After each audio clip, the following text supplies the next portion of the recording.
Hello guys, I am Tanvi and I welcome you all to my channel Tanvi education. आज अब हम यहाँ पे पढ़ेंगे क्लास 12 का politics in India since independence वाली बुक का chapter 1 challenges of nation building. ये पार्ट 2 वीडियो है। पार्ट 1 वीडियो मैंने ऑलरेडी अपने चैनल पे पढ़ा दी है। जिसने पार्ट 1 वीडियो नहीं पढ़ी है वो पहले जाके पार्ट 1 वीडियो देख ले। पार्ट 1 वीडियो में हमने पढ़ा था कि इंडिपेंडेंस के बाद इंडिया ने क्या क्या चैलेंजेस फेस किए थे, पार्टीशन के क्या क्या कॉन्सिक्वेंसेस हुए थे। अब पार्ट 2 वीडियो में हम पढ़ेंगे कि किस किस तरीके से जो प्रिंसली स्टेट्स थी वो इंडिया में इंटीग्रेट हुई थी और सरदार वल्लभ भाई पटेल ने जो प्रिंसली स्टेट्स हैं उनको इंडिया में इंटीग्रेट करवाने के लिए बहुत ही मेजर रोल प्ले किया था। So the integration of the princely states before the independence से पहले जो ब्रिटिश इंडिया था उसमें about 2/3 part of the India was covered by British Indian provinces and 1/3 part was covered by princely states. ये भी कहा जाता था कि 1/4 people of the India live in the princely states. So what were the problems? जो princely states थी उनको India में इंटीग्रेट करवाने के लिए क्या क्या प्रॉब्लम्स हुई थी। पहली थी कि there were 565 princely states in India and the second was that the ruler of Tanvankor, Hyderabad, Junagadh were not ready to merge in India and wanted to make their independent nation. The next is government approaches. Government की क्या क्या approaches थी princely states को लेके। पहला था कि most of the people of the princely states wanted to be the part of the India. They wanted the princely states to be merged in India. The second is that the government prepared to be flexible and decided to provide an internal autonomy to the king of the princely state. And the third was that the major goal of the government of India was to merge the territorial boundaries of the princely states into India, to integrate them and consolidate them into the India.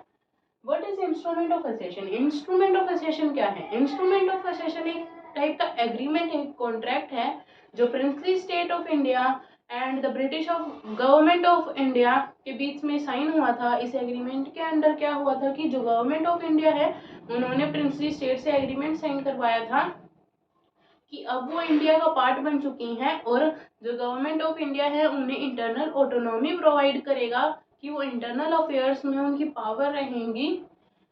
जो princely state थी mainly Junagadh, Hyderabad, Kashmir and Manipur, वो थोड़ी सी डिफिकल्टिंग और challenging रही थी उनको उनसे instrument of accession sign करवाना, इंडिया में मर्ज करवाना।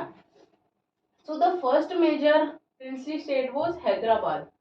वो लार्जेस्ट प्रिंसली स्टेट थी और आज के टाइम का महाराष्ट्र, कर्नाटका और आंध्र प्रदेश वाला एरिया हैदराबाद प्रिंसली स्टेट के अंदर आता था। वहां का जो किंग था वो था Nizam and was the world richest man. जो निजाम था और गवर्नमेंट ऑफ इंडिया था उसके बीच में एक एग्रीमेंट साइन हुआ था जिसका नाम था स्टैंड स्टिल एग्रीमेंट। वो 1 साल का एग्रीमेंट था और ये हुआ था 1947 में, नवंबर 1947 में। इस एग्रीमेंट के अंडर क्या हुआ था कि जो प्रिंसली स्टेट है और गवर्नमेंट ऑफ इंडिया है वो एक दूसरे को ऑप्रेस नहीं करेंगी। एजेंट्स के थ्रू को बातचीत करके जो प्रिंसली स्टेट है उसको इंडिया में मर्ज करवाएंगे। सो जो हैदराबाद जो प्रिंसली स्टेट है वहाँ का जो तेलंगाना वाला पार्ट है आज के टाइम का, वहाँ पे जो पीजेंट्स हैं वो निजाम के रूल से खुश नहीं थे। वो चाहते थे कि जो हैदराबाद है वो इंडिया में मर्ज हो जाए और वहाँ पे बहुत सारे दंगे हो रहे थे और जो दंगों के जो लीडर थे वो थे communist party and the Hyderabad Congress. तो जो रिबेल्स थे वो बहुत ज़्यादा बढ़ रहे थे, तो उनको हैंडल करने के लिए जो निज़ाम है उसने मिलिट्री फोर्स को ऑर्डर दे दिए थे to attack on the people और उन्हें कहते हैं रजाकर्स। जो वहाँ के जो रजाकर्स थे उन्होंने पीपल पे बहुत ज़्यादा, जो वहाँ के लोग थे उन्हें बहुत ज़्यादा बुरे तरीके से ट्रीट किया था, उन्हें लूट लिया था। जो वुमेन्स उनके साथ बहुत बुरे तरीके से बिहेव किया था और उस सिचुएशन को हैंडल करने के लिए जो सेंट्रल गवर्नमेंट है उन्होंने इंडियन आर्मी को ऑर्डर दे दिए थे टू टैकल द सिचुएशन। जो सिचुएशन जो हैदराबाद में चल रही है उसे कंट्रोल करने के लिए, और जो इंडियन आर्मी है उन्होंने रजाकर्स को हरा दिया था और जो निज़ाम है उसने इंडिया के पास सरेंडर कर दिया था और एग्रीमेंट ऑफ असेशन साइन कर लिया था इन सितंबर 1948। और वो जो हैदराबाद है वो इंडिया में मर्ज हो गया था और इंडिया का पार्ट बन गया था। The second one is Manipur. Manipur के जो महाराजा थे उनका नाम था महाराजा बोधि चंद्रा। इन्होंने क्या था कि इंडिया के साथ एग्रीमेंट ऑफ असेशन तो साइन कर लिया था, पर वो इंडिया की स्टेट नहीं बने थे। वो ना तो पाकिस्तान का पार्ट रहे थे, ना वो इंडिपेंडेंट रहे थे। वो सिर्फ इंडिया का पार्ट रहे थे, इंडिया की स्टेट नहीं बने थे।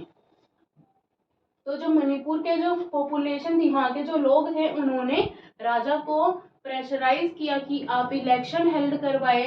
यूनिवर्सल एडल्ट फ्रेंचाइजी वहां पे पहली बार हुई थी इन जून 1948, जिसके अंडर बिना किसी डिस्क्रिमिनेशन के 18 साल से ऊपर के लोग वोट कर सकते थे। और इसके उन्होंने डिमांड किया था कि मणिपुर को आप एक कॉन्स्टिट्यूशनल मोनार्की बनाओ। कॉन्स्टिट्यूशनल मोनार्की के अंदर क्या होता है कि वहां पे गवर्नमेंट भी रूल करेगी और वहां पे जो राजा है वो भी रूल करेगा। फिर उसके बाद क्या हुआ था कि जो लेजिस्लेटिव असेंबली वहां पे इलेक्ट हुई थी, उसमें जो कांग्रेस के मेंबर्स थे, जो लेजिस्लेटिव असेंबली थी उसमें जो कांग्रेस के मेंबर्स थे, वो चाहते थे कि जो राजा है वो अपनी जो इंटरनल ऑटोनॉमी है उसे छोड़ दे और इंडिया को वो ऑटोनॉमी दे दे। तो उन्होंने, पर जो अपोजिशन पार्टीज के जो मेंबर्स थे वो ये नहीं चाहते थे। पर जो लेजिस्लेटिव असेंबली के जो लोग थे या फिर गवर्नमेंट ऑफ इंडिया है, उन्होंने प्रेशराइज करके महाराजा बोधि चंद्रा को एग्रीमेंट साइन करवा लिया था, मर्जर एग्रीमेंट इन सितंबर 1949। इस एग्रीमेंट के अंदर उन्होंने जो राजा है उसकी इंटरनल ऑटोनॉमी ले ली थी और ये हुआ था without the consulting of legislative assembly. जो वहां पे इलेक्शन के थ्रू जो गवर्नमेंट आई थी, उन्हें बिना बताए ये मर्जर एग्रीमेंट साइन हो गया था। राजा ने अपनी ऑटोनॉमी जो है गवर्नमेंट को प्रोवाइड कर दी थी, गवर्नमेंट को दे दी थी। और इसकी वजह से जो वहाँ के लोग थे वो राजा से बहुत ही गुस्सा हो गए थे। वो उनकी एंगर और रिसेंटमेंट आज भी दिखाई देती है। ये हमारी बुक में लिखा है। ये पार्ट 2 वीडियो यहाँ पे एंड होती है। और अगर किसी को डाउट है तो please ask in the comment section. Please like the video and share it your with friends, and the notes of the part 2 video is provided in the description box. Please subscribe my channel. Thank you.